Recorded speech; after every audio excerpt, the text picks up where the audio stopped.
حضرات، گزشتہ جمعے میں نے کچھ اشارہ کیا تھا کہ آج امام مہدی کے بارے میں جو ہمارے ہاں تصورات ہیں ان کے موضوع پر کچھ گفتگو ہوگی۔ یہ اصل میں ایک سلسلے کی کڑی ہے۔ 12 ربیع الاول کو جو تقریر میں نے کی تھی قرآن اکیڈمی میں، ختم نبوت اور تکمیل رسالت کے موضوع پر،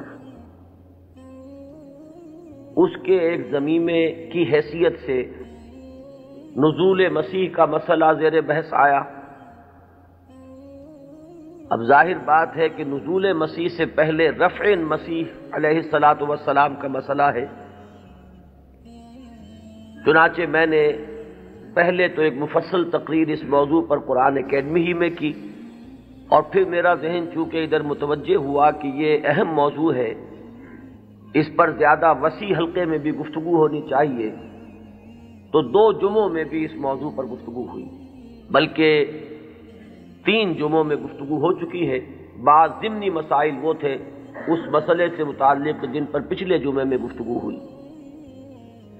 اب آج اسی ضمن میں چونکہ ایک مسئلہ جنہیں عام طور پر امام مہدی کہا جاتا ہے ان کا بھی ہے، اور اس کا تعلق اس پہلو سے بھی ہے کہ آن جہانی غلام احمد قادیانی نے جہاں مسیح موعود ہونے کا دعویٰ کیا، وہاں مہدی معہود ہونے کا دعویٰ بھی کیا، اور ایک نہایت ضعیف روایت کا سہارا لے کر کہ لا مہدی الا عیسیٰ، انہوں نے اپنی ذات میں ان دونوں وعدوں کو جمع کر لیا کہ جن احادیث میں حضرت مسیح علیہ السلام کے نزول کی خبر دی گئی ہے وہ بھی مسیح عیسیٰ ابن مریم نہیں بلکہ مسیح مسیح، وہ میں ہوں، اور جن احادیث میں امام مہدی کے بارے میں اخبار ہیں وہاں بھی در حقیقت جس شخصیت کے ظہور کی پیشن گوئی کی گئی ہے وہ میں ہی ہوں۔ تو ایک ہی شخصیت میں یہ دونوں پیشن گوئیاں جو ہے احادیث کی ان کو اس نے جمع کر لیا، اور یہ بات سامنے رہے کہ اس شخص سے اپنے آپ کو منسوب کرنے والے جو 2 گروہ ہمارے ہاں ہیں، ایک وہ کہ جنہیں ہم اصل قادیانی یا اب ربوائی کہتے ہیں، اور دوسرے وہ کہ جو لاہوری کہلاتے ہیں، یہ دونوں ان دونوں دعووں کے بارے میں متفق ہیں۔ اختلاف ایک اضافی دعوے کے بارے میں ہے، وہ اپنی زندگی کے آخری دور میں صریحاً نبوت کا دعویٰ ہے جو غلام احمد قادیانی نے کیا۔ اس دعوے کے بارے میں کچھ تعویلوں کے حوالے سے لاہوری جماعت منکر ہے کہ وہ دعویٰ ہوا ہی نہیں، یا یہ کہ اس کی تعویل ایسی کرتے ہیں کہ موقف ان کا یہ ہے کہ ہم غلام احمد کو نبی نہیں مانتے بلکہ ہم مسیح موعود اور مہدی معہود مانتے ہیں۔ تو جہاں تک ان دونوں دعووں کا تعلق ہے، ان میں یہ دونوں جماعتیں مجتمع ہیں، ان کو ان دونوں حیثیتوں سے ماننے والے یہ ہیں، صرف جو فرق ہے ان کے مابین وہ نبوت کے دعوے کے بارے میں۔ اب اس مسئلے پر اس تمہید کے بعد جو بات میں کرنا چاہتا ہوں جو اہم ترین ہے وہ یہ ہے کہ امام مہدی کا جو تصور ہمارے ہاں ہے اس میں ذہنوں میں بڑا انتشار ہے، کنفیوژن ہے، اس لیے کہ 2 مہدی جمع ہو گئے۔ ایک تصور مہدی کا وہ ہے جو اہل تشیع کے ہاں ہے، اور ایک تصور مہدی کا وہ ہے جو اہل سنت کے ہاں ہے۔ ان دونوں میں زمین و آسمان کا فرق ہے۔ صرف ایک لفظی اشتراک نے، ایک نام کے مشترک ہونے نے ذہنوں کے اندر بہت سے مغالطوں کا جال جو ہے وہ پھیلا دیا ہے۔ اس کے لیے مجھے جو بنیادی فرق ہے اہل سنت میں اور اہل تشیع میں، اس میں سے ایک موضوع پر گفتگو کرنی ہوگی۔ اہل سنت کا جو مجمع علیہ عقیدہ ہے، اسی سے ہم نے گفتگو شروع کی تھی، وہ ختم نبوت۔ نبی اکرم صلی اللہ علیہ وسلم پر ہر نوع کی نبوت ختم ہو چکی، آپ کے بعد کوئی نبی نہیں ہے، نہ کوئی ذلی ہے، نہ بروزی ہے، نہ جزوی ہے، نہ کلی ہے، نہ صاحب شریعت ہے، نہ بغیر شریعت ہے، نہ صاحب کتاب ہے، نہ بغیر کتاب ہے۔ نبوت کی بنیاد ہے وحی نبوت پر، اور وحی نبوت کا دروازہ بند ہو چکا، یہ کھڑکی ہمیشہ ہمیش کے لیے بند ہو۔ اسی ضمن میں نبوت کا خاصہ ہم مانتے ہیں عصمت، معصوم ہونے۔ معصومیت جو ہے یہ خاصہ نبوت ہے اہل سنت کے نزدیک۔ جب نبوت ختم ہوئی تو معصومیت بھی ختم ہوئی، اب خطا کا امکان ہے، اجتہاد کا دروازہ ہے، کھلا ہے، کوشش کرو، محنت کرو، صحیح سے صحیح رائے تک پہنچنے کے لیے ایڑی چوٹی کا زور لگاؤ، کتاب و سنت کے جو محکمات ہیں، جو اس کی اساسات ہیں، اس سے استدلال کرتے ہوئے، استنباط کرتے ہوئے نتائج تک خود پہنچو، یہ اجتہاد ہے۔ اس اجتہاد میں جہاں ثواب کا امکان ہے، خطا کا بھی۔ ثواب یہاں سے والا ثواب نہیں، صاد والا ثواب، جس سے آپ بولتے صائب الرائے، وہ شخص کہ جس کی رائے صحیح ہوتی ہے۔ تو ثواب کا بھی امکان ہے کہ صحیح رائے تک انسان پہنچ جائے، اور خطا کا بھی احتمال ہے۔ یہ جو خطا کا احتمال ہے، اگر پوری نیک نیتی سے خطا ہوئی ہو، انسان کی اپنی نیت میں کوئی فساد نہ ہو، اس کے اپنے اندر کوئی اس کے ارادوں میں کجی نہ ہو، تو اگر خلوص اور اخلاص کے ساتھ ایک مجتہد غلطی کرتا ہے، خطا کرتا ہے، ہمارا موقف یہ ہے کہ اسے بھی اجر ملے گا، اکہرا اجر ملے گا، اس لیے کہ اجتہاد کا مادہ وہی جہد ہے۔ اس نے خلوص کے ساتھ محنت کی ہے، جد و جہد کی ہے، مطالعہ کیا ہے، غور و فکر کیا ہے، کتاب و سنت کی نصوص کو کھنگالا ہے، اس نے ایک رائے قائم کی ہے۔ اس رائے کے قائم کرنے میں اگر وہ بربنائے طبع بشری کسی خطا کا مرتکب ہو گیا ہے تو یہ اس کے دسترس سے، اس کے اختیار کے دائرے سے باہر ہے، لہذا اسے اس کی محنت کا اجر و ثواب ضرور ملے گا۔ تو مجتہد مخطی کے لیے اکہرا ثواب ہے، اور مجتہد مصیب یعنی جو ثواب تک پہنچ گیا، صحیح رائے تک پہنچ گیا، اس کے لیے دوہرا اجر۔ یہ معاملہ میں نے اس سے پہلے بھی ایک مرتبہ عرض کیا تھا کہ ہمارے ہاں اتنا قطعی ہے کہ ہمارے نزدیک حضرت ابو بکر بھی معصوم نہیں ہے، حالانکہ بالاتفاق وہ سب سے افضل ہے پوری نوع انسانی میں انبیاء کے بعد، افضل البشر بعد الانبیاء بالتحقیق، صرف اس امت میں نہیں، کل نوع انسانی میں۔ جیسے کہ محمد الرسول اللہ صلی اللہ علیہ وسلم تمام انبیاء سے، تمام رسولوں سے افضل ہیں، اسی طرح آپ کی امت کے جو صدیق اکبر ہیں وہ تمام امتوں کے صدیقین سے افضل ہیں۔ افضل البشر بعد الانبیاء بالتحقیق ابو بکر الصدیق رضی اللہ تعالیٰ عنہ۔ اب آپ سوچئے، ہماری یہ رائے ہے، کسی کی ہو یا نہ ہو اس سے اس وقت سروکار نہیں ہے، ہماری یہ رائے ہے، اور پھر بھی ہم کہتے ہیں کہ ابو بکر بھی خطا سے محفوظ نہیں، معمول نہیں، ان سے بھی خطا کا امکان ہے، وہ معصوم نہیں ہے۔ عصمت جو ہے وہ خاصہ نبوت ہے، وہ محمد کے ساتھ ختم ہو گئی صلی اللہ علیہ وسلم۔ ابو بکر سے خطا ہو سکتی ہے، عمر سے ہو سکتی ہے، عثمان سے ہو سکتی ہے، علی سے ہو سکتی ہے، ہر شخص سے ہو سکتی ہے۔ اگر ان چار سے ہو سکتی ہے تو بقیہ پوری نوع انسانی تا قیام قیامت جو آنے والی ہے ان میں کوئی ان سے افضل نہیں ہو سکتا، بات ختم۔ لیکن اہل تشیع کا عقیدہ یہ ہے کہ نبوت کا دروازہ تو بند ہوا ہے، لیکن اس کے بعد امامت معصومہ کا ایک سلسلہ چل رہا ہے، اور یہ امامت معصومہ اہل بیت میں ہے۔ نبی اکرم صلی اللہ علیہ وسلم کی جو اولاد حضرت فاطمہ رضی اللہ تعالی عنہا سے چلی ہے، یہ اس میں امامت معصومہ کا ایک سلسلہ ہے کہ جو چل رہا ہے۔ تو آپ اچھی طرح جان لیجئے کہ ہمارے نقطۂ نگاہ سے تو وہ بھی ایک جزوی نبوت ہو گئی، جہاں خاصہ عصمت آ گیا، نبوت کا ایک جز آ گیا۔ تو ہمارے اور ان کے درمیان جو سب سے اہم اختلاف ہے یہ کہ صحابہ میں افضل کون ہے، یہ معاملہ تو کچھ لوگوں کے اپنے ذوق کا بھی ہو سکتا ہے، مزاج اور افتاد کا بھی ہو سکتا ہے۔ ظاہر بات ہے کہ پسند ناپسند پر تو انسان کو اختیار بھی نہیں ہو سکتا۔ میں نے کئی مرتبہ عرض کیا کہ ایک ہی پودا ہے گلاب کا، اس پر پھول کھلے ہوئے ہیں، آپ کو کوئی ایک پھول زیادہ پسند آیا، آپ نے اس کو لے لیا، اور آپ بتا بھی نہیں سکیں گے کہ اس میں آخر سبب کیا ہے، آپ نے دوسرے پھولوں کو چھوڑ کر اسے کیوں منتخب کیا۔ تو یہ معاملہ اتنا بنیادی نہیں ہے، اگرچہ ہمارے نزدیک صحابہ کرام میں افضلیت کا ایک پیٹرن ہے اور وہ معین ہے کہ پوری امت میں افضل ترین 4 خلفاء ہیں، اور ان میں ترتیب فضیلت جو ہے وہ ترتیب خلافت کے مطابق ہے۔ ابو بکر ہیں، عمر ہیں، عثمان ہیں، پھر علی۔ ان کے بعد وہ 6 ہیں عشرہ مبشرہ میں سے، ان کے بعد اصحاب بدر ہیں، ان کے بعد اصحاب شجرہ ہیں، ان کے بعد تمام صحابہ ہیں، اور ان کے بعد پھر اب سلسلہ جو ہے وہ چلتا جائے گا۔ آگے بات میرٹ پر ہوگی، شخصی میرٹ پر، لیکن یہاں جو ہے معاملہ شخصی میرٹ کا نہیں ہے، یہاں تو معاملہ جو ہے معین ہے کہ یہ سیڑھیاں ہیں۔ تو یہ ہے ہمارا ایک موقف، لیکن میں پھر بھی عرض کروں گا کہ اس کو میں کوئی اہم عقیدے کی بات نہیں کہتا، یہ ایک ذوق کا معاملہ بھی ہو سکتا ہے۔ یہاں تک کہ امام الہند حضرت شاہ ولی اللہ دہلوی رحمۃ اللہ علیہ نے ایک بڑی عجیب بات لکھی۔ وہ یہ لکھتے ہیں کہ اگر میری طبیعت کو اس کے آزاد رجحان پر چھوڑ دیا جائے تو وہ فضیلت علی کی طرف زیادہ مائل ہے۔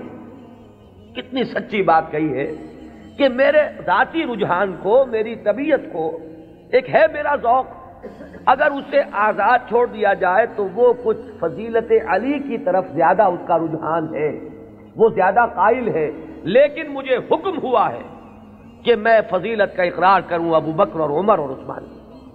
اب یہ ہے مقام، یہ جامعیت ہے، یہ توازن ہے۔ لہذا میں عرض کروں گا کہ اس مسئلے کو میں پھر بھی ثانوی کہوں گا، دوسرے درجے میں، لیکن یہ جو بنیادی بات ہے یہ بہت بڑا اختلاف ہے، اور ہمارے اعتبار سے تو در حقیقت یہ ایک جزوی نبوت ہے کہ جس کے قائل ہیں ہمارے یہ بھائی جو اپنے آپ کو اہل تشیع کہتے ہیں۔ بہرحال ان کا بھی آگے سلسلہ، یہ عام معلومات کے لیے بھی بات ہے کہ ذہنوں میں رہنی چاہیے، ہمیں اکثر و بیشتر بڑی بنیادی باتیں بھی اپنی تاریخ کی معلوم نہیں۔ ہم چونکہ سنی ہیں، سنیوں کے اختلافات تو ہم خوب جانتے ہیں، لیکن یہ کہ اہل تشیع میں اختلاف آگے کیا ہوئے ہیں اکثر و بیشتر ہمارے علم میں نہیں ہے۔ ان کا جو یہ معصوم امامت کا سلسلہ ہے، حضرت علی، حضرت حسن، حضرت حسین، حضرت حسین کے صاحبزادے حضرت علی بن حسین جنہیں امام زین العابدین کے نام سے پکارا جاتا ہے، پھر ان کے بیٹے ہیں محمد باقر، ان کے بیٹے ہیں جعفر، جن سے فقہ جعفری چل رہی ہے۔ یہ 6 امام تو ان کے ہاں متفق علیہ، ان میں تو یہ جو شاخ چلی ان میں کوئی اختلاف نہیں ہے کہ یہ سب کے نزدیک ان میں متفق علیہ ہے ان کی امامت، اور یہ سب امام معصوم شمار ہوتے ہیں۔ لیکن 7ویں امام پر آ کر ان کے ہاں ایک تقسیم ہو گئی۔ بڑے بیٹے اسماعیل تھے تو ان سے ان کے ماننے والے اسماعیلی کہلائے۔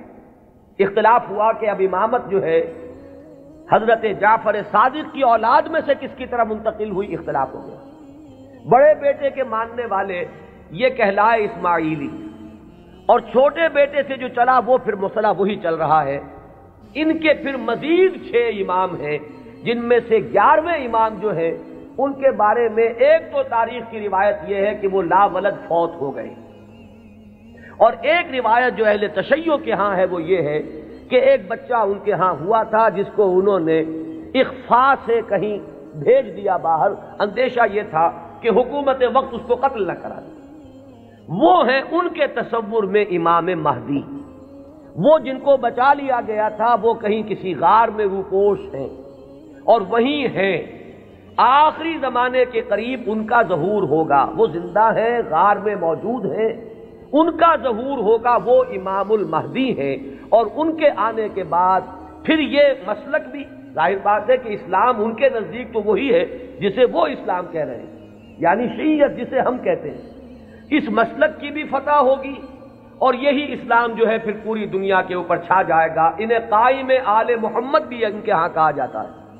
تو یہ ہے تصور امامت کا اور امام مہدی کا شیعہ حضرات کے، کیونکہ درمیان میں نے بات آپ کو ایک بتائی تھی کہ 7ویں امام پر آ کر اختلاف ہوا ہے، تو جو بڑے بیٹے اسماعیل سے جو سلسلہ چلا وہ بھی کچھ عرصے کے بعد 2 حصوں میں تقسیم ہو گیا۔ ان میں سے ایک حصہ ابھی چل رہا ہے کہ وہ امامت نسلاً بعد نسل چلی آ رہی ہے، وہ تو ہمارے ہاں کے یہ اسماعیلی ہیں۔ یہ اسماعیلی اس وقت جو ان کے امام ہیں آغا خان تھے، آغا خان کے پوتے اب ان کے امام ہیں، اب کریم آغا خان، یہ ان کے نزدیک امام معصوم ہیں، ان سے کسی خطا کا امکان ہی نہیں۔ سر سلطان محمد خان جو آغا خان تھے، ان کے تو یہ الفاظ بھی منقول ہوئے ہیں کہ جب میں شراب پیتا ہوں تو شراب جب میرے ہونٹوں کو مس کرتی ہے تو پاک ہو جاتی ہے۔ یعنی یہ امام معصوم تو وہ شے ہے کہ جس سے کوئی ناپاک چیز چھوئے گی تو پاک ہو جائے گی۔ جیسے وہ تصور ہے کہ ایک چیز، ایک پتھر کوئی ایسا بھی ہے کہ جس کو وہ چھو لے وہ سونا بن جاتا ہے، تو اسی طریقے سے یہ امامت معصومہ کیا ہے اس کا آپ تصور کیجئے۔ تو جو ایگزیکٹ لائن ہے امامت کی وہ تو در حقیقت ان کے ہاں ہے کہ وہ امامت معصومہ کا تصور جو ہے بغیر کسی سلسلے کے ٹوٹے ہوئے وہ چلا آ رہا ہے ہمارے ہاں، جن کو ہم آغا خانی کہتے ہیں، اسماعیلی کہتے ہیں، ان کے ہاں۔ ان کے ہاں دوسری شاخ وہ ہی تھی کہ اس میں بھی آگے چل کر امام غائب ہو گیا، وہ دوسرا امام ہے غائب۔ تو ایک امام غائب تو وہ ہیں جنہیں امام المہدی کہا جاتا ہے، وہ ہمارے ہاں کے جو عام شیعہ حضرات ہیں جنہیں اثنا عشری شیعہ کہتے ہیں، یعنی 12 اماموں کے ماننے والے۔ ایک وہ جو شاخ اوپر والی ہے اس کو شش امامیہ کہتے ہیں، یعنی 6 اماموں تک تو متحد آئے، اس کے بعد 6 کے بعد 7ویں امام پر ایک شاخ نکل گئی، تو وہ شش امامیہ کہلاتے ہیں ان کے نزدیک، اور خود کو یہ کہتے ہیں اثنا عشری۔ لہذا کسی بھی شیعہ دوست سے اگر بات ہو، آپ شیعہ کہیں گے تو وہ کچھ برا مانے گا، چپ رہے، آپ سے احتجاج نہ کرے تو بات اور ہوگی، لیکن یہ کہ اگر آپ ان سے مہذب انداز میں سوال کرنا چاہیں تو آپ کا سوال یہ ہونا چاہیے کہ کیا آپ اثنا عشری ہیں؟ یہ لفظ وہ ہے جو خود اپنے لیے اختیار کرتے ہیں۔ لہذا وہ 12 اماموں والا سلسلہ کے 6 متفق علیہ، 5 بعد میں، اور جو 12ویں امام ہیں ان کے وہ عہد طفولیت ہی میں کہیں ان کو بھیج دیا گیا کہیں حفاظت کے ساتھ، اور وہ کسی غار میں ابھی ہے اور وہ وہیں سے ظہور کریں گے۔ لہذا یہ جو اصل شیعیت ہے ان کا امام غائب ہے اور یہ اس کے انتظار میں ہے کہ وہ آئیں۔ ایک حالت منتظرہ جو ہے اس شیعیت پر یہ چلی آ رہی ہے۔ اس میں یہ بھی بتا دوں، یہ بھی دلچسپی کی بات ہے کہ حال ہی میں ایک بہت بڑا انقلابی قدم اٹھایا ہے خمینی نے یہ فلسفہ پیش کیا اور اس کو قبول حاصل ہو گیا ایران میں کہ یہ جو ہم امام منتظر کے انتظار میں رہیں گے اور کچھ نہیں کریں گے تو یہ تو بہت غلط معاملہ ہے کہ آنے والا ہی آئے گا تو کچھ ہوگا، ہم تو کچھ کر نہیں سکتے۔ اس نے تو ہمارے اوپر تعطل طاری کر دیا ہے، ہم لوگ جو ہے بالکل ظالموں کے لیے اور غلط کار لوگوں کے لیے نرم چارہ بن گئے ہیں، جیسے چاہیں وہ کریں، ہم تو ہاتھ نہیں پکڑ سکتے، اس لیے کہ ہم تو منتظر ہیں کہ کوئی آنے والا آئے گا تو صورت بدلے گی۔ تو انہوں نے فلسفہ پیش کیا کہ جب تک وہ امام غائب ظاہر نہیں ہوتے، نائب امام کی حیثیت سے کوئی شخص وہ تمام اختیارات ہاتھ میں لے سکتا ہے جو اصل میں امام کے۔ لہذا امام خمینی جو ہے اس وقت نائب امام ہے، وہ امام جو غائب ہیں ان کے نائب کی حیثیت سے وہ سارے اختیارات اور حقوق جو امام کے ہیں وہ اب امام خمینی کے پاس ہیں، اور اپنے کانسٹیٹیوشن میں انہوں نے اس کو ایک خاص اصطلاح دی ہے، یہ ہے ولایت فقیہ، کہ یہ وہ شخصیت ہے کہ جو بھی حکومت کا ڈھانچہ نیچے بنے گا، کوئی صدر منتخب ہو، کوئی وزیر اعظم منتخب ہو، پارلیمنٹ ہو، یہ سارا ڈھانچہ چلتا رہے گا، لیکن اوپر تلوار لٹکی رہے گی ولایت فقیہ کی کہ جس کو جس وقت چاہے وہ برطرف کر دے۔ یہی وجہ ہے کہ وہ ابو الحسن بنی صدر جو ہے وہ پیرس میں بیٹھے ہوئے ہیں، حالانکہ بہت بڑی اکثریت سے اس وقت ہمیں یہی بتایا گیا تھا واللہ عالم کہ بڑی عظیم اکثریت سے وہ صدر منتخب ہوئے تھے، لیکن بہرحال یہ تو نیچے کا ڈھانچہ ہے، اصل میں تو اوپر ولایت فقیہ ہے، اس کا اعتماد حاصل رہے گا تو کوئی شخص رہے گا ورنہ نہیں۔ میں یہاں نہ کوئی تنقید کرنا چاہتا ہوں نہ کسی اختلاف کا اظہار، آپ کو بتا رہا ہوں کہ بات سمجھ میں آئے کہ امام مہدی کا اصل کانسیپٹ کیا ہے۔ یہ لفظ زیادہ جو ہے معروف جو در حقیقت اس شیعہ نظریے کے تحت ہے۔ ابھی میں آپ کو بتاؤں گا کہ ہمارے ہاں تو جو روایات کسی قدر پائے کی ہیں، کوئی ان کی حیثیت ہے، وہاں مہدی کا لفظ ہے ہی نہیں، کہیں بھی نہیں۔ اس اعتبار سے معاملہ بڑا مختلف ہے، کچھ خبریں ہیں ہمارے ہاں وہ میں ابھی عرض کروں گا، لیکن امام مہدی کی اصل شخصیت، ان کے بارے میں سارے تصورات، ان کا وہ مقام اور مرتبہ، یہ ساری چیزیں جو ہمارے ہاں عام ہیں یہ در حقیقت ہماری نہیں بلکہ اہل تشیع کی، وہ ہے تصور شیعہ حضرات کا جو ہمارے ہاں عام ہو گیا ہے۔ اب آئیے جو ہمارا مسئلہ ہے، اہل سنت کے ہاں بھی یہ خبریں موجود ہیں، بلکہ میں اس کو شروع کروں گا ختم نبوت کے بعد۔ وہ کیا اقدامات ہیں کہ جو اس امت میں اللہ تعالیٰ نے اپنی مشیت کاملہ کے تحت کیے ہیں، کہ جن کے بارے میں اس وقت جرأت کر کے ایک لفظ استعمال کر رہا ہوں کہ جو نبوت کی قائم مقامی کی حیثیت اختیار کر لیتے ہیں، ان میں سب سے پہلا قدم تو میں تفصیل سے عرض کر چکا ہوں، قرآن کی حفاظت۔ اللہ تعالیٰ نے ذمہ لیا، انا نحن نزلنا الذکر وانا لہ لحافظون، ہم نے ہی اس ذکر کو نازل کیا ہے اور ہم ہی اس کے محافظ۔ یہ میں عرض کر چکا ہوں اس سے پہلے اپنی تقریروں میں کہ اس آیہ مبارکہ کا جو پہلا حصہ ہے وہ تو ایپلیکیبل ہے تورات پر بھی، انجیل پر بھی، زبور پر بھی، صحیفہ ابراہیم پر بھی۔ قرآن مجید میں تو گواہی ہے کہ حضرت ابراہیم کو بھی ایک کتاب ملی تھی، ان ھذا لفی الصحف الاولی صحف ابراہیم و موسیٰ۔ لیکن یہ کہ یہ پہلا حصہ تو سب پر ایپلیکیبل، ان کی عصبیت کہہ لیں، تعصب کہہ لیں، وہ پختہ ہو چکا ہے۔ لیکن یہ کہ ہر جگہ کچھ لوگ ہوتے ہیں کہ اگر انہیں متوجہ کیا جائے تو کسی حقیقت پر غور کرنے کے لیے تیار ہو جائیں۔ تو چونکہ ان کے ہاں جو بات چلی، اجرائے وحی سے بات شروع ہوئی، تو ایک بڑی عام جو سطح ہے، کامن سینس کی سطح، اس پر وہ بات ان کی بڑی وزنی تھی۔ بات یہ تھی کہ جب نبوت کی اصل ضرورت ہے انسان کی ہدایت، تو انسان ختم نہیں ہوا، نبوت کیسے ختم ہو گئی؟ آخر نبوت، میں اب ان کی طرف سے بات کر رہا ہوں، کہیں کوئی مغالطہ آپ کو نہ ہو جائے، اس لیے کہ جب تک آپ اپنے مخالف کے موقف کو صحیح طور پر نہیں سمجھیں گے تو آپ کیسے اس کے بارے میں کوئی ججمنٹ آپ نہیں دے سکتے۔ ان کی دلیل کیا ہے کہ نبوت کوئی ہابی تو نہیں تھی بعض اللہ کی، جب چاہا جاری رکھا، جب چاہا ختم کر دیا۔ یہاں ہر چیز جو ہے حکمت کے ساتھ ہے، کوئی مقصد ہے، کوئی غایت ہے، ربنا ما خلقت ھذا باطلا۔ تو نبوت کی اصل غرض و غایت نوع انسانی کی ہدایت یا اتمام حجت۔ اب وہ نوع انسانی ختم نہیں ہوئی تو نبوت کیسے ختم ہو گئی؟ وحی کا دروازہ کیسے بند ہو گیا؟ یہ دلیل تھی جو کامن سینس کے لیول پر کافی اپیلنگ ہے، بات سمجھ میں آتی ہے۔ یہاں ہمیں سمجھنا ہوگا کہ جب ہم اس کے قائل ہیں کہ نبوت، وحی نبوت کا دروازہ بند ہو گیا، تو خلق کی ہدایت کی جو ضرورت ہے اس کو اب کن ذرائع سے پورا کیا گیا؟ ان چیزوں کو اگر سمجھ لیا جائے تو وہ دلیل کٹ جائے گی۔ پہلی بات میں عرض کر چکا ہوں پوری تفصیل سے اپنی سیرت کی تقاریر میں بھی اور بعد میں بھی، کہ پہلی بات یہ کہ ہدایت خداوندی اپنے مرحلہ تکمیل کو پہنچ گئی قرآن مجید میں۔ اس حقیقت کا جتنا ادراک ہوگا اور شعور کی سطح پر جتنی ریئلائزیشن ہوگی اس کی، اتنا ہی یوں سمجھیے کہ اس فتنے کا دروازہ بند ہوتا چلا جائے گا کہ وہ ہدایت جو وحی کے ذریعے سے دینی مقصود تھی، وہ اپنے کلائمیکس کو، نقطہ عروج کو، اپنے نقطہ کمال کو پہنچ چکی قرآن مجید میں۔ اور دوسری بات یہ کہ اس ہدایت خداوندی کا وہ جو اب مخزن ہے، علامہ اقبال کے الفاظ میں نوع انسان را پیام آخرین حامل او رحمت للعالمین، اس کی حفاظت کا ذمہ اللہ نے لیا۔ اب یہ ایک بہت بڑا ہسٹوریکل فیکٹ ہے کہ اگرچہ ہم مانتے ہیں سابقہ کتابیں بھی اللہ کی نازل کردہ تھیں، لیکن ان کی حفاظت کا ذمہ نہیں لیا گیا۔ کیا وجہ؟ ترجیح بلا مرجح تو ظلم قرار پائے گی، کوئی نہ کوئی بنیاد ہے ترجیح کی، کہ اس کی حفاظت کا ذمہ لیا اور ان کی حفاظت کا ذمہ نہ لیا۔ کیوں؟ اس لیے کہ یہ ہدایت کامل اور آخری ہدایت ہے۔ اگر یہ بھی گم ہو جائے تو پھر تو یا تو اس کھڑکی کو کھولیے، وہی یہ نبوت کا دروازہ پھر کھلنا چاہیے، ورنہ یہ ہے کہ اگر یہ محفوظ ہے تو پھر کوئی منطقی ضرورت اور عقلی ضرورت اس کھڑکی کے کھولنے کی نہیں۔ تو پہلا انتظام جو اللہ نے کیا ختم نبوت کے بعد، جو ایک خلا پیدا ہوا ہدایت انسانی کے سلسلے میں، اس کے لیے پہلا انتظام قرآن مجید کی حفاظت۔ اب یہ کتاب محفوظ ہے تا قیام قیامت۔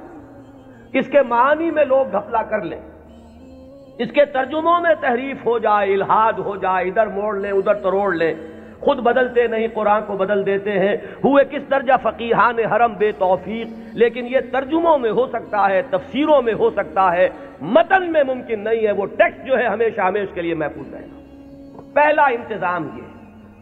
دوسرا انتظام جو ایک ضمانت دی ہے اللہ تعالیٰ نے اور جس کی خبر دی ہمیں محمد الرسول اللہ صلی اللہ علیہ وسلم، ضامن تو اللہ ہے لیکن اس کی خبر دینے والے اللہ کے رسول ہیں۔ آپ نے فرمایا، یہ دو اعتبارات سے احادیث آتی ہیں۔ متفقن علیہ روایت ہے، لا یزال من امتی امۃ قائمۃ بامر اللہ لا یضرهم من خذلهم ولا من خالفهم۔ میری امت میں ہمیشہ ایک گروہ ایسا موجود رہے گا جو امر اللہ پر پورے طور پر قائم رہے گا، جازم رہے گا۔ نہ تو کوئی شخص جو ان سے روگردانی کرے گا، علیحدگی اختیار کرے گا، چھوڑ کر جائے گا، نہ تو وہ کوئی نقصان پہنچا سکے گا اس گروہ کو، اور نہ کوئی جو کھلم کھلا مخالف ہے وہ انہیں کوئی غضب پہنچا سکے گا، اور یہ معاملہ اسی طرح رہے گا یہاں تک کہ قیامت آ جائے۔ یہ دوسری ضمانت ہے کہ اس امت میں ایک گروہ ہمیشہ حق پر قائم رہے گا، اس لیے کہ ہدایت کا صرف نظری اعتبار سے کتاب میں محفوظ رکھنا کافی نہیں ہے۔ اگر یہ بات ہوتی تو پھر انبیاء کے آنے کی ضرورت نہیں تھی، اللہ تعالیٰ کسی اپنے غیبی طریقے سے کتابیں نازل کر دیتا۔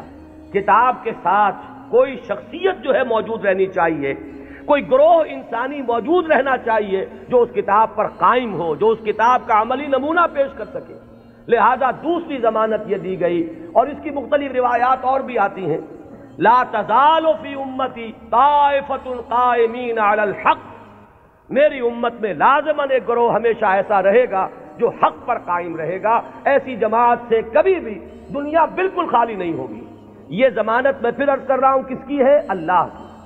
یہ در حقیقت اسی ضرورت کو پوری کرنے کا اہتمام ہو رہا ہے جو ختم نبوت کے بعد جو بھی خلا پیدا ہوا ہدایت انسانی کے اعتبار سے، اس کا جو پر کیا جانا ہے وہ ان چیزوں سے۔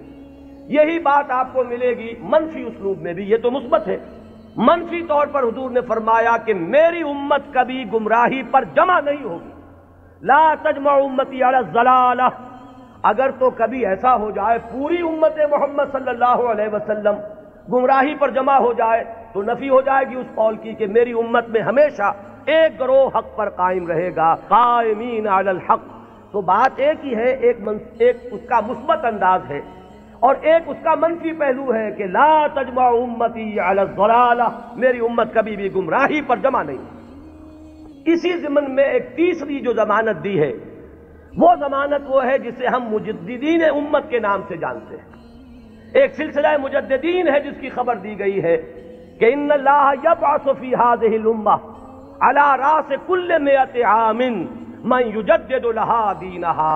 اللہ تعالیٰ نے خاص اہتمام فرمایا ہے کہ اس دین پر اگر کچھ اور بیرونی اثرات آتے چلے گئے، کچھ پردے پڑتے چلے گئے، کچھ گردہ ادھر ادھر سے آ کے جمع ہو گیا، کچھ بدعات کا طومار آ گیا، کوئی غلط نظریات جو ہے انہوں نے آ کر تسلط حاصل کر لیا، تو ہر 100 سال کے بعد ہر صدی کے سرے پر اللہ تعالیٰ ایک ایسی شخصیت کو اٹھائے گا کہ جو اس پورے دین کو اثر نو بالکل خالص شکل میں پیش کر دے گا۔ سارا ادھر ادھر کا گند جو آیا تھا اس کو دھو دے گا، سارے جو اضافے ہوئے تھے اس سے اس کو پاک کر دے گا، جو بھی عجمی یا جو غیر اسلامی تصورات آئے ہوئے ہوں گے انہیں دھو دے گا، جو رسوم کے اندر اور مراسم کے اندر جتنے بھی نئی بدعات جاری کی گئی ہوں گی ان سے بھی بالکل نکھار کر جو اصل ہے چہرہ اس دین حق کا، دین محمدی علیہ صاحب الصلاۃ والسلام کا، اسے نکھار کر اصل صورت اس کی پھر باتیں کر دے گا۔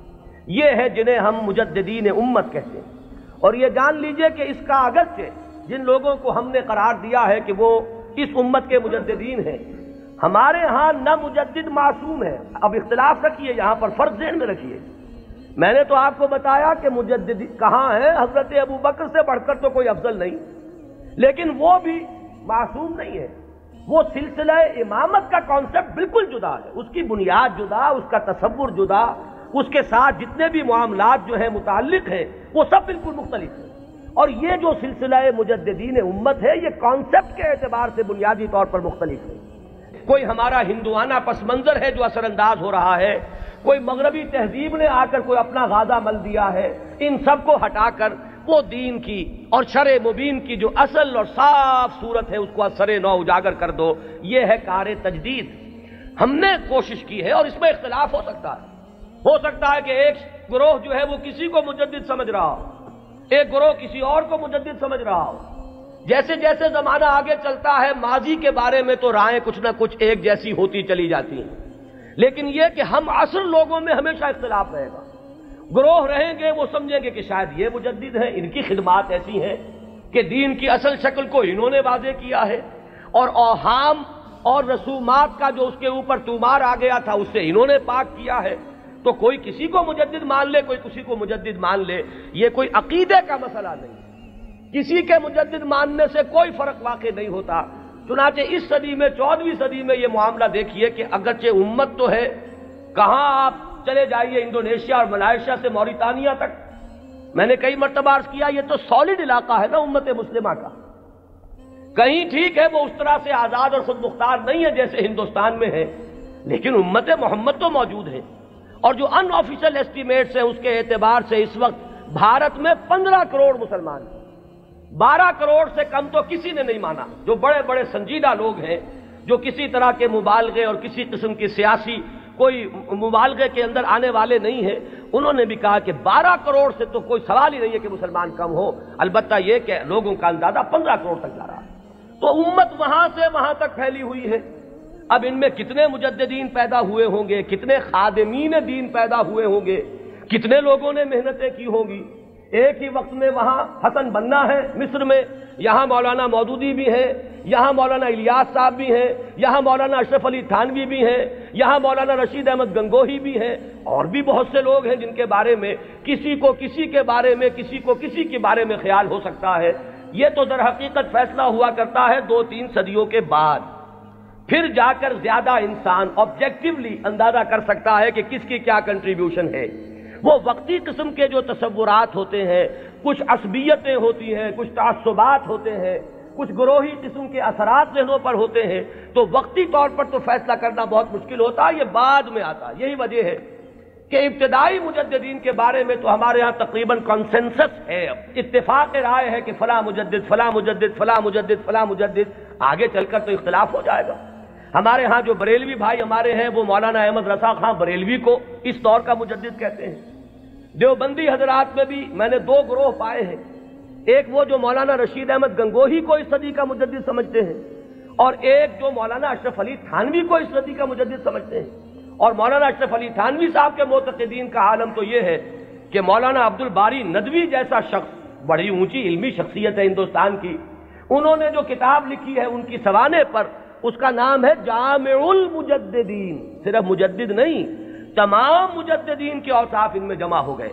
بہرحال یہ محبت اور عقیدت، کسی سے تعلق خاطر، یہ اس کے اثرات ہیں کہ جو فوری طور پر ہوتے ہیں۔ اسی طریقے سے چاہے مودودی صاحب نے ہرگز اس کا دعویٰ نہیں کیا، میں خود گواہ ہوں اس کا، میں ان کے ساتھ رہا ہوں، لیکن ہو سکتا ہے اور میں سمجھتا ہوں کہ بہت سے ان کے ماننے والوں کے ذہن میں ہے یہ بات کہ اس صدی کے اصل مجدد وہ تھے۔ یا مولانا الیاس صاحب رحمۃ اللہ علیہ کے بارے میں تو میں یہ ان کے عقیدت مندوں میں اس سے بہت آگے بات سمجھتا ہوں۔ وہ تو چونکہ کچھ روحانیت کا میدان بھی ہے تبلیغی جماعت میں، تو وہاں جو غلو ہے عقیدت کا وہ تو اس سے کہیں بڑھ کر ہے۔ تو یہ ساری چیزیں میں صرف اس لیے عرض کر رہا ہوں کہ اس میں کسی گھبرانے کی بات نہیں ہے، اس لیے کہ مجددیت جو ہے ہمارے ہاں کوئی ایسا منصب نہیں ہے کہ جس کو ماننے یا نہ ماننے سے کوئی ہمارے ایمان و اسلام میں فرق آتا ہو۔ اگر غلام احمد قادیانی کو صرف مجدد مانا گیا ہوتا کبھی تکفیر نہ ہوتی۔ اب ہمارے یہ لاہوری بھائی جو ہیں جب اپنے مدافعت پہ آتے ہیں تو وہ کہتے ہیں کہ ہم تو صرف مجدد مانتے ہیں۔ ایک زمانے میں اسی وجہ سے اس بات کا قائل رہا کہ قادیانیوں کی تکفیر تو درست ہے، لیکن ان کے بارے میں ہمیں توقف کرنا چاہیے، اس لیے کہ یہ تو نبی نہیں مان رہے، لیکن ثابت یہ ہوا ہے کہ اس شخص نے نبوت کا دعویٰ کیا۔ اب کوئی شخص انکار کرے تو بات اور ہے، اور کم سے کم یہ کہ مسیح موعود مانتے ہیں اور وہ مہدی موعود مانتے ہیں، ان دونوں چیزوں کو انہوں نے جمع کر دیا، اور دعویٰ جو ہے اس کا ثابت ہے کہ اس نے نبوت کا دعویٰ کیا، لہذا ان کے انکار سے انہیں کوئی ریلیف نہیں مل سکتا۔ بہرحال جو بات میں عرض کر رہا تھا وہ یہ کہ ہمارا جو یہ تصور مجدد ہے اس کو ذہن میں رکھیے۔ تو اب اس سے آگے بحث کو بڑھائیے، جیسے سلسلہ نبوت و رسالت اپنے ارتقائی مراحل طے کر کے مقام عروج پر، کلائمیکس پر، درجہ کمال پر پہنچا محمد الرسول اللہ صلی اللہ علیہ وسلم کی ذات مقدسہ میں، اسی طرح بالکل منطقی طور پر سمجھیے کہ اب یہ مجددین امت کا سلسلہ بھی قیامت سے پہلے اپنے ایک تکمیلی مرحلے کو پہنچے گا، اور وہ تکمیلی مرحلہ کیا ہے کہ اس امت کی ایک ایسی تجدید ہوگی، اس دین کی ایک اتنی مکمل تجدید ہوگی وہ دین کے جسے اب پوری دنیا کا دین بننا ہے، جس کی خبر دی ہے محمد الرسول اللہ صلی اللہ علیہ وسلم نے، تو وہ اخبار و احادیث ہمیں ملتی ہیں کہ جن میں حضور نے یہ خبر دی ہے کہ قیامت سے قبل اور قرب قیامت کے زمانے میں میری امت میں ایک شخص ایسا پیدا ہوگا کہ جو اس دین کو دنیا میں غالب کرے گا، جو اس کے لیے پھر اثر نو ایک جد و جہد کرے گا۔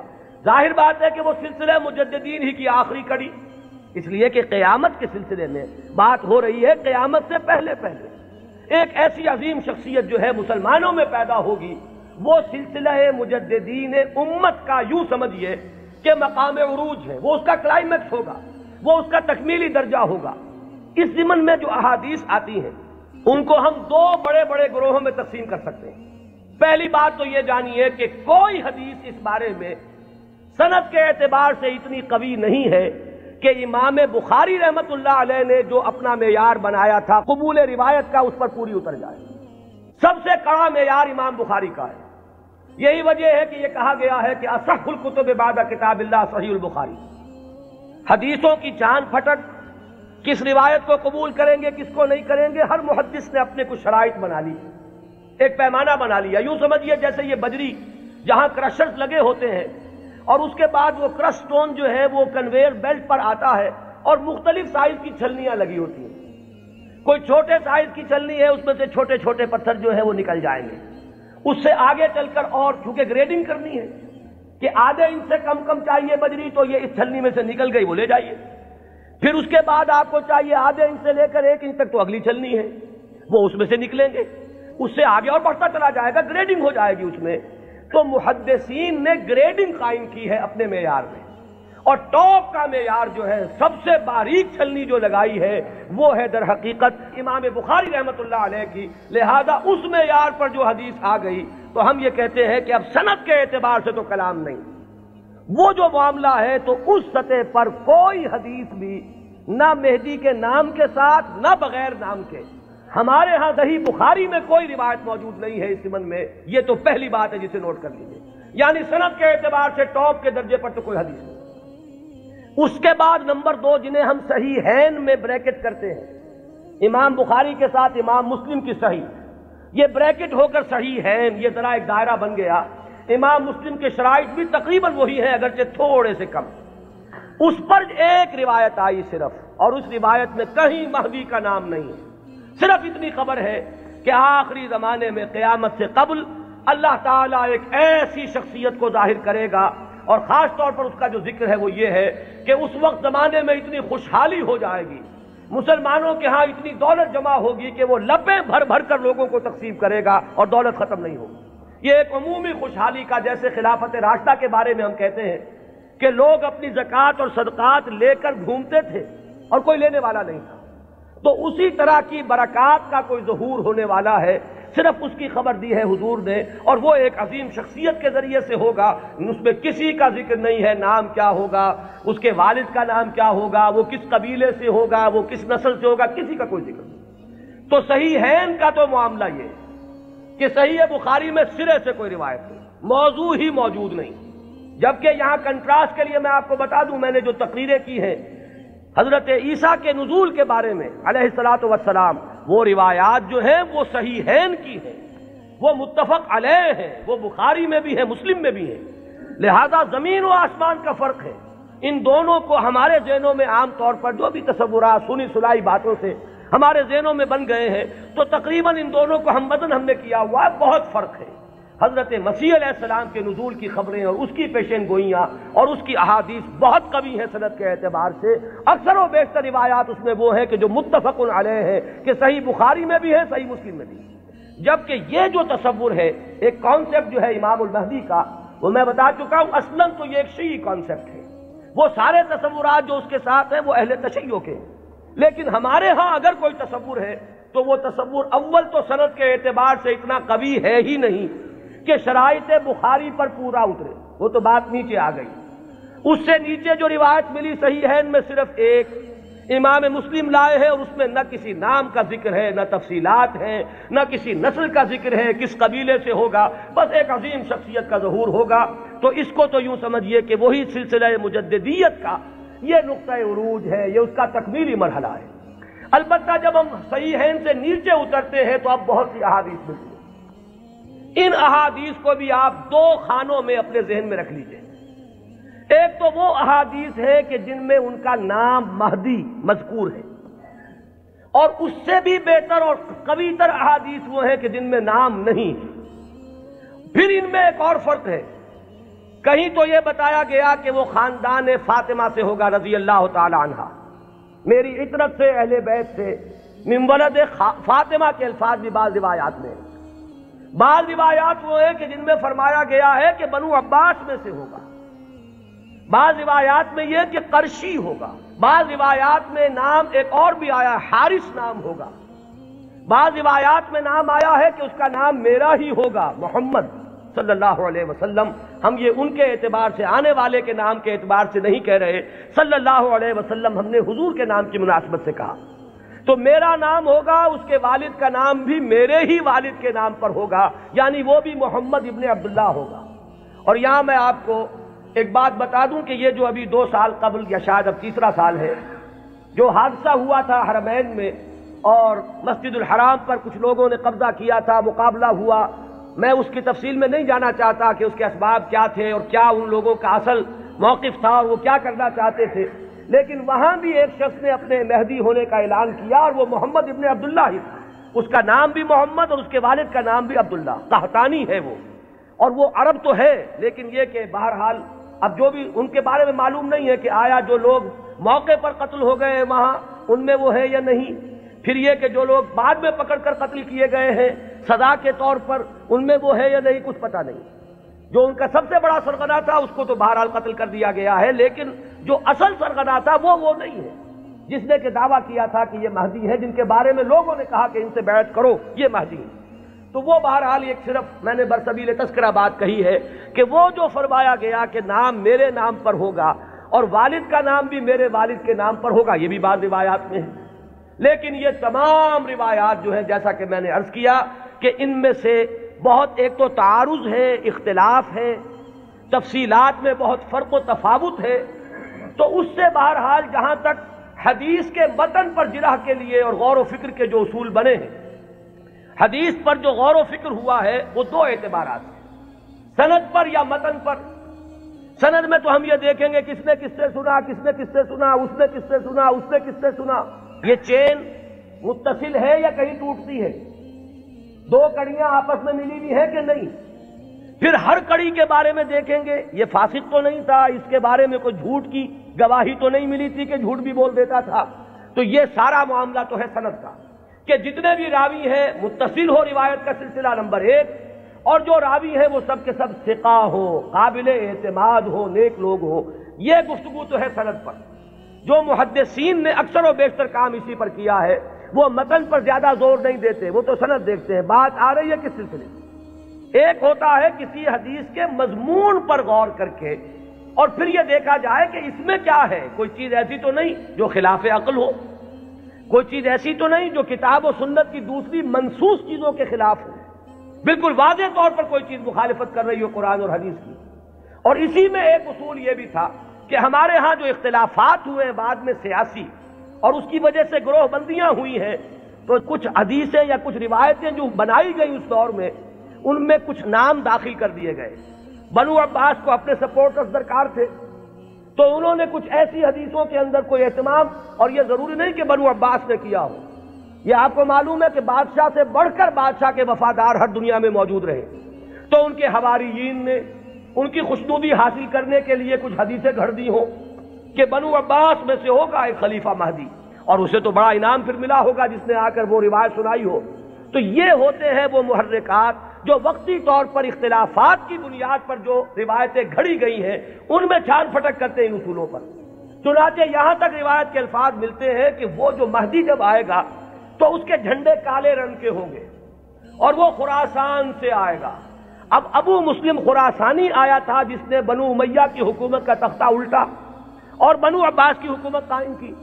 ظاہر بات ہے کہ یہ روایت خود بول رہی ہے کہ یہ بنو عباس کے خوشامدیوں نے بنو عباس کو خوش کرنے کے لیے یہ کوئی روایت گھڑی ہے، اور چونکہ یہ درجہ ثالث درجہ چہارم کی روایات ہیں لہذا ہمیں ان کے متن پر گفتگو کرنے کا حق حاصل ہے۔ صحیح ہے، ان کی روایات کا معاملہ مختلف ہو جائے گا، سند کے اعتبار سے اتنی پختہ روایات جو ہے تو ہمیں سوچنا پڑے گا، توقف کرنا پڑے گا کہ ہماری عقل ٹھوکر کھا سکتی ہے، آخر ہماری منطق بھی تو ٹیڑھی ہو سکتی ہے، وہاں ہمیں رکنا ہوگا۔ لیکن جہاں معاملہ روایت کے اعتبار سے اتنا پختہ نہیں ہے تو ظاہر بات ہے کہ وہاں متن پر گفتگو ہوگی۔ تو اکثر و بیشتر روایات تو اسی نوعیت کی ہیں کہ کہیں، چونکہ آپ کو معلوم ہوگا یہ ہماری تاریخ کا ایک عجیب واقعہ ہے، بنو امیہ کی حکومت کا تختہ الٹا بنو عباس نے، لیکن بنو عباس نے اس کے لیے جو مسلمانوں کو اپنے گرد جمع کرنے کے لیے نعرہ بلند کیا وہ تو تھا خاندان بنی ہاشم اور بنی فاطمہ، آل رسول، ان کا نعرہ لگایا، اور جب انہیں حکومت مل گئی تو سب سے بڑھ کر تشدد جنہوں نے کیا ہے آل فاطمہ پر وہ یہی بنی عباس تھے۔ سیاست کے یہ کرشمے دیکھنے میں آتے ہیں، میری گناہ گار آنکھوں نے بھی یہ کرشمہ دیکھا ہے، وہ میں آپ کو سنا دوں۔ سعودی عرب کا اختلاف جب ہوا تھا مصر سے تو اس کا نقشہ میرے نگاہوں کے سامنے سن 62 میں پہلی مرتبہ میں نے حج کیا، اور اسی سن میں یہ رابطہ عالم اسلامی کی تاسیس ہوئی۔ مولانا مودودی بھی گئے تھے اس میں شرکت کے لیے، مولانا داؤد غزنوی بھی گئے تھے، میں تو گیا تھا والدین کے ہمراہ حج کے لیے۔ وہاں مولانا داؤد غزنوی نے یہ کہا کہ تم میرے سیکریٹری بن جاؤ، کیونکہ ہر مندوب جو آیا اس کے ساتھ کوئی سیکریٹری بھی ہے، تو مجھے اور کیا چاہیے تھا، اندھا کیا چاہے دو آنکھیں، کہ میں اس پورے اجلاس کو ان کے سیکریٹری کی حیثیت سے اٹینڈ کر سکوں۔ تو میں نے وہ پورا نقشہ دیکھا ہے۔ اس وقت صورت کیا تھی، اللہ تعالیٰ مغفرت فرمائے، شاہ سعود جو بڑے بھائی تھے شاہ فیصل کے بھی اور جو شاہ خالد ہیں ان کے، شاہ سعود اس وقت یوں سمجھئے کہ جو تقریر کی ہے ناصر کے خلاف اور مصر کے خلاف، اس سے زیادہ زہر میں بجھی ہوئی تقریر کوئی نہیں ہو سکتی۔ جملے مجھے ابھی تک یاد ہیں، نحن فداء الاسلام بارواحنا واجسادنا وہم اعداء اللہ واعداء الدین واعداء الرسول، ہم تو اسلام کے فدائی ہیں، اپنی ارواح سے بھی، اپنے اجساد سے بھی، ہر چیز اپنی اسلام پر فدا کرنے کو تیار، اور یہ جو ہے اللہ کے دشمن، اللہ کے رسول کے دشمن، اللہ کے دین کے دشمن۔ یہ انداز تھا۔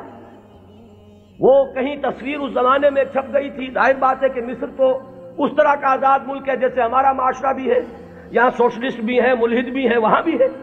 تو کسی ملحد رسالے میں یہ پولیگیمی پر ایک کارٹون چھپ گیا تھا، ایک مرغہ درمیان میں ہے اور چاروں طرف 9 مرغیاں، اور یہ کارٹون جو ہے وہ منسوب کیا تھا، یہ ہے یعنی اشارہ کیا جا رہا تھا توہین آمیز انداز میں نبی اکرم صلی اللہ علیہ وسلم۔ اس کارٹون کا ذکر انہوں نے کیا، یہ کر رہے ہیں وہ مصر میں، اور ظاہر بات ہے یہ ایسی چیز ہے کہ ہر مسلمان کا خون جو ہے کھول اٹھے گا اس کے تصور سے۔ لیکن یہ کہ پھر آپ سوچئے ہوا کیا، یہ جو اختلاف تھا مصر کا اور سعودی عرب کا، اب اختلاف ہوا 2 بھائیوں کا۔ شاہ فیصل نے جو اس وقت ولی عہد تھے تختہ الٹا، حکومت پر قبضہ کیا، وہی شاہ سعود اب جا کر بیٹھے ناصر کی گود میں، جن کی وہ تقریر تھی، انہیں پناہ ملی ہے تو ناصر کے ہاں ملی ہے۔ کشمکش تو سعودی عرب کی اور مصر کی تھی، شخصیات در حقیقت اس میں آ جایا کرتی ہیں وقتی طور پر۔ تو یہ تماشا میری گناہ گار آنکھوں نے بھی دیکھا، اور یہی تماشا تاریخ میں ہوا تھا کہ بنو عباس نے بنو امیہ کی حکومت کا تختہ الٹا اہل بیت رسول کے نام پر، اور پھر اہل بیت رسول پر جتنا ستم کیا ہے بنو عباس نے، اس کا اس نے اشیر بھی نہیں ہے کہ جو بنو امیہ نے کیا۔ بہرحال یہ جب معاملات ہیں تو کہیں بنی فاطمہ کے لیے وہ احادیث ہے، کہیں بنو عباس کے لیے ہے، تو ان روایتوں کا ہمارے ہاں کوئی اونچا مقام نہیں۔ البتہ وہ جو میں نے بات آپ کے سامنے عرض کی کہ دین کا جو ایک تصور ہمارا ہے بحیثیت مجموعی، ختم نبوت کے بعد ہدایت انسانی کا سلسلہ جو جاری ہے وہ کس شکل میں ہے؟ میں نے آج اسی لیے آیت شروع میں پڑھی تھی، وَلْتَكُمْ مِنْكُمْ أُمَّةٌ يَدْعُونَ إِلَى الْخَيْرِ وَيَأْمُرُونَ بِالْمَعْرُوفِ وَيَنْهَوْنَ عَنِ الْمُنكَرِ وَأُولَٰئِكَ هُمُ الْمُفْلِحُونَ۔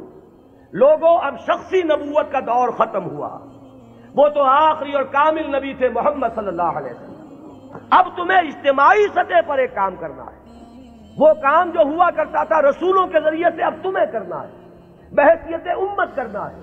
وَكَذَلِكَ جَعَلْنَاكُمْ أُمَّةً وَسَطًا لِتَكُونُوا شُهَدَاءَ عَلَى النَّاسِ وَيَكُونَ الرَّسُولُ عَلَيْكُمْ شَهِيدًا۔ ہم نے تمہیں امت وسط بنایا ہی اس لیے ہے کہ رسول گواہی دے تم پر اور تم گواہ بن جاؤ پوری نوع انسانی پر۔ یہی ہے فطرت کے مطابق، عقل کے مطابق، منطق کے مطابق کہ وہ جو سلسلہ ختم ہوا رسالت کا، اور نبوت کا در حقیقت اس کی جگہ اب اس امت نے لی ہے. اب یہ کلیکٹیو رسپانسبلٹی ہے پوری امت کی. اور امت بحیثیت مجموعی کنتم خیر امت اخرجت للناس تأمرون بالمعروف وتنہون عن المنکر وتؤمنون باللہ. اور اگر پوری امت سو جائے، پوری امت کو اپنی ذمہ داری کا احساس نہ رہے، پوری امت جو ہے کہیں گم ہو جائے، اپنا قافلہ جو ہے وہ راستہ بھول چکا ہو، تب کیا کریں؟ وَلْتَكُمْ مِنْكُمْ أُمَّةٌ يَدْعُونَ إِلَى الْخَيْرِ. تم میں سے ایک گروہ تو رہنا ہی چاہیے، ایک جماعت تو ایسی ہونی ہی چاہیے. کچھ لوگ تو رہیں کہ دنیا جب دنیا کی طرف دوڑ رہی ہو تو وہ دین کے لیے اپنے آپ کو وقف کر دیں. جب باقی لوگوں کی ایمبیشنز اور حوصلے اور ولولے ہوں دنیا کمانے کے، وہ ہر چیز کو تج کر صرف اللہ کے دین کی خدمت کا بیڑا اٹھا دیں. تو ایک گروہ، ایک جماعت تو رہنی ہی چاہیے. وَلْتَكُمْ مِنْكُمْ أُمَّةٌ يَدْعُونَ إِلَى الْخَيْرِ وَيَأْمُرُونَ بِالْمَعْرُوفِ وَيَنْهَوْنَ عَنِ الْمُنكَرِ وَأُولَٰئِكَ هُمُ الْمُفْلِحُونَ. اور جان لو کہ اصل فلاح کے حقدار وہی ہوں گے، انہی کو فلاح مل کر رہے گی. یہ ہے وہ قرآنی ہدایت جس کا اب میں نے جو بتایا آپ کو احادیث کے ذیل میں. تو پہلی بات تو یہ کہ قرآن کی حفاظت وہ قرآن سے ثابت، احادیث سے ثابت. دوسری بات یہ کہ ایسے ایک گروہ کا رہنا، اس کی ضمانت احادیث نے دے دی. لا تزال فی امتی طائفۃ قائمین علی الحق. میری امت میں ایک گروہ ہمیشہ رہے گا. اور یہ جان لیجئے یہ بھی ایک دلچسپ مسئلہ ہے. جو جماعتیں بنتی ہیں، جو گروہ اٹھتے ہیں اس کام کے لیے، ظاہر بات ہے وہ کسی شخصیت کے سہارے پر اٹھتے ہیں. یہ آپ کو اچھا لگے یا برا لگے. کچھ لوگ زیادہ آئیڈیلسٹ ہوتے ہیں، وہ شخصیت نہیں بلکہ زیادہ جو ہے وہ اجتماعیت میں بلیو کرنے والے ہیں. ان حضرات کی توجہ کے لیے کہہ رہا ہوں کہ کام ہمیشہ جب بھی آپ دیکھیں گے کسی شخص سے شروع ہوا ہے. کوئی شخص جس کا کہ ذکر میں ابھی کر چکا کہ ان اللہ یبعث فی ہذہ الامہ علی راس کل مئۃ عام من یبعث لہا دینہا. کوئی نہ کوئی شخص اٹھتا رہے گا کہ جو دین کو تمام جو باہر سے آئے ہوئے اثرات ہیں ان سے دھو کر اس کی صحیح شکل میں لوگ دنیا کے سامنے لے آئے گا. اب ظاہر بات ہے کہ وہ اکیلا تو نہیں ہوگا، اسی کی دعوت پر کچھ لوگ جمع ہوں گے. وہ پکارے گا من انصاری اللہ، میں یہ کام کا بیڑا اٹھا رہا ہوں، کون ہے جو میری مدد کرے؟ وہ جماعت وجود میں آئے گی. وہ ہے جماعت وَلْتَكُمْ مِنْكُمْ أُمَّةٌ يَدْعُونَ إِلَى الْخَيْرِ یا لَا تَزَالُ فِي أُمَّتِي طَائِفَةٌ قَائِمِينَ عَلَى الْحَقِّ. وہ جماعت ہوگی. اس کے بعد ہوتا کیا ہے حادثہ یہ بھی جان لیجئے، یہ بھی بہت مرتبہ ریپیٹ ہو چکا ہے. وہ جو گروہ، وہ جماعت جب ذرا آگے بات چلتی ہے تو وہ شخصیت جو ہے وہ بت بن جاتا ہے. اس کی محبت جو ہے وہ عقیدت میں بدل جاتی ہے. عقیدت شخصیت پرستی کا روپ دھارتی ہے. پھر اس کے ارد گرد اس کا نام لے کر جو لوگ اٹھتے ہیں وہ اپنی دنیا کو کمانے کا ذریعہ اس شخص کو بناتے ہیں. اس کا نام بیچتے ہیں، اس کی محبت بیچتے ہیں. وہ جو اقبال نے کہا یہی شیخ حرم ہے جو چرا کر بیچ کھاتا ہے، یہی ہے گلی میں بوزرو دلقے اویسو چادر زہرا. یہ جو لوگ بیچتے ہیں تو اپنے مصلحت کے لیے بیچتے ہیں، اس شخصیت کے لیے نہیں. اس نے ایک کام کیا، مسلمانوں کے دلوں کا وہ تارا بن گئی، آنکھوں کا تارا بن گئی وہ شخصیت. ظاہر بات ہے محبت پیدا ہوتی ہے. یہ بھی احادیث ملتی ہے کہ اللہ تعالیٰ جب کسی انسان سے، بندے سے محبت کرتا ہے تو وہ فرشتوں سے کہتا ہے میں فلاں بندے سے محبت کرتا ہوں، تم بھی محبت کرو. اس کے بعد اس کی محبت جو ہے خلق خدا کے دل میں ڈال دی جاتی ہے. بہت سے لوگ جانتے بھی نہیں کہ ہم اس سے کیوں محبت کرتے ہیں. محبت کرتے ہیں اس لیے کہ یہ خدائی تدابیر میں سے ہے. اب اس محبت کو کچھ لوگ ایکسپلائٹ کرنے والے آتے ہیں جو اپنی دنیا بناتے ہیں اس محبت کو بیچ کر. اس کے حوالے سے، اس کے ذریعے سے معلوم ہوا کہ اب وہ جماعت جو ایک دور میں کھڑی ہوئی تھی دین کی تجدید کے لیے، وہ خود ایک فرقہ بن کر اور ایک فتنہ بن کر ایک گمراہی کا ذریعہ بن جاتی. پھر اٹھاتا ہے اللہ کسی اور کو، اس لیے کہ سلسلہ تو چلنا ہے. نبوت ختم ہو چکی ہے، دین کی ہدایت کے اس پورے سلسلے کو تو برقرار رکھنا ہے تا قیام قیامت. پھر اللہ کا کوئی بندہ اٹھتا ہے، پھر وہ نعرہ لگاتا ہے، پھر کچھ لوگ جمع ہوتے ہیں، کچھ عرصے تک وہ جماعت رہتے ہیں، پھر وہ جماعت بھی پھر وہ گلتی ہے اور سڑتی ہے، اور اس کے اندر پھر وہی فرقے بندی پیدا ہوتی ہے. وہ ایک فرقے کا روپ دھار لیتی ہے اور اس میں پھر شخصیتیں جو ہے بت بن کر پجنے لگتی ہیں. پھر اللہ کسی کو اٹھاتا ہے. یہی پروسیس ہے جو عقلاً ممکن ہے، یہی پروسیس ہے جو منطقی طور پر ممکن ہے، اور یہی ہم تاریخ میں دیکھ رہے ہیں کہ ہر گروہ جو ہے وہ اٹھا ہے اور وہ تجدید دین اور خدمت دین کے داعیے سے اٹھا اور انہوں نے کام کیا، اس میں کوئی شک نہیں. ایک وقت میں دین کی صحیح تصویر لوگوں کے سامنے رکھی، وہ خدمتیں کر کے چلے گئے، بعد میں ان کے نام پجنے لگے اور وہ پھر عقیدے بن گئے۔ آج ہمارے ہاں جو مزاروں کی پرستش ہو رہی ہے تو یہی تو ہے، جنہوں نے فاقوں پر فاقے کاٹے تھے، جن کے فاقے ضرب المثل ہیں، آج ان کی قبروں کے طفیل جو ہیں عیاشیاں ہو رہی ہیں۔ آج لوگ جو ہیں انہوں نے اپنی دنیا کمانے کا ذریعہ اس کو بنایا ہوا ہے۔ تو یہ وہی پروسیس ہے جو بہت زیادہ میگنیفائڈ فارم میں اور بڑی گھناؤنی صورت میں ہمارے سامنے موجود ہے۔ ہوتا یہی ہے، تو فرمایا کہ ایسا ہوتا رہے گا، قافلہ چلتا رہے گا۔ قرآن ہے، یہ قلعہ تو گڑا ہوا ہے، اس میں تو کہیں ادھر سے ادھر ہونے کا سوال ہی نہیں، یہ تو قائم و دائم ہے، اس کی حفاظت کا ذمہ لیا ہے۔ اس کے بعد ایک امت ایک گروہ بھی موجود رہے گی، اس کی بھی ضمانت ہے۔ اور ظاہر بات ہے کہ امت یا گروہ، اما یا امو کہتے کسے ہیں؟ ایک امام ہوتا ہے جس کے پیچھے نماز ادا کرتے ہیں باجماعت، وہ امام ہے، اور امت کا لفظ بنا امام سے، اما یا امو سے لفظ امت بنا۔ یہ جو شخص اٹھے گا، اس کے جو ساتھی ہوں گے، آوان و انصار ہوں گے، جو مددگار ہوں گے، یہ جماعت بنیں گے۔ اور اس کے بعد جب یہ جماعت جو ہے، جب یہ زوال سے دو چار ہوگی، جب اس کے اندر فساد رونما ہو جائے گا، پھر وہ پروسیس اثر نو ہوگا۔ یہ چلتا رہے گا تا کہ قرب قیامت میں ایک عظیم شخصیت کا ظہور ہوگا۔ وہ اسی سلسلہ مجددین کی آخری کڑی ہوگا، وہ دین کی تجدید کرے گا، اس کے ساتھ مسلمان جمع ہو جائیں گے، متقین ہوں گے، صالحین ہوں گے، مخلصین ہوں گے، جہاد ہوگا، اعداء اللہ اعداء الدین کے ساتھ مقابلے ہوں گے، اور ان میں سر فہرست ہے یہود، اور یہود ہی کے ساتھ جب آخری مارکا ہو رہا ہوگا اور وہاں مسلمانوں کے قدم جو ہے وہ کمزور پڑ رہے ہوں گے، اس وقت وہ حضرت مسیح کا نزول ہوگا، اور وہ دجال اکبر جو یہود کا اس وقت سب سے بڑا لیڈر ہوگا، اسے بھی قتل کریں گے اور یہودیوں کا قلع کما کریں گے۔ یہ دونوں جو واقعات ہیں جمع ہو جاتے ہیں، نزول عیسیٰ علیہ السلام کا معاملہ بھی اور اس عظیم شخصیت کا معاملہ بھی۔ ہم یقین سے نہیں کہہ سکتے ان کا نام کیا ہوگا، یہ ساری خبریں فلاں قبیلے سے، فلاں خاندان سے، یہ اس سند کو نہیں پہنچی ہوئی ہیں کہ میں یا آپ کوئی رائے اس کی بنا پر حتمی طور پر قائم کر لیں۔ حتمی بات ایک ہی ہے کہ آخری زمانے میں اس امت میں ایک مجدد پیدا ہوگا، عظیم مجدد، اور وہ اس دین کی تجدید اس سطح پر کرے گا کہ جس کے بعد اس دین کا غلبہ پوری دنیا میں ممکن ہو جائے گا۔ یہ ہے اصل میں ہمارا تصور اہل سنت کا۔ آپ انہیں امام مہدی کہیں یا نہ کہیں، نام اختیار کریں یا نہ کریں، بہرحال یہ تصور ہمارے ہاں موجود ہے۔ البتہ اس کو بنیادی طور پر ڈیفرینشیٹ کیجئے اپنے ذہن میں، جو شیعہ حضرات کا تصور امام مہدی ہے، اس میں اور اس میں کوئی چیز مشترک نہیں، زمین و آسمان کا فرق ہے۔ اقول قولی ھذا واستغفر اللہ لی ولکم ولسائر المسلمین والمسلمات۔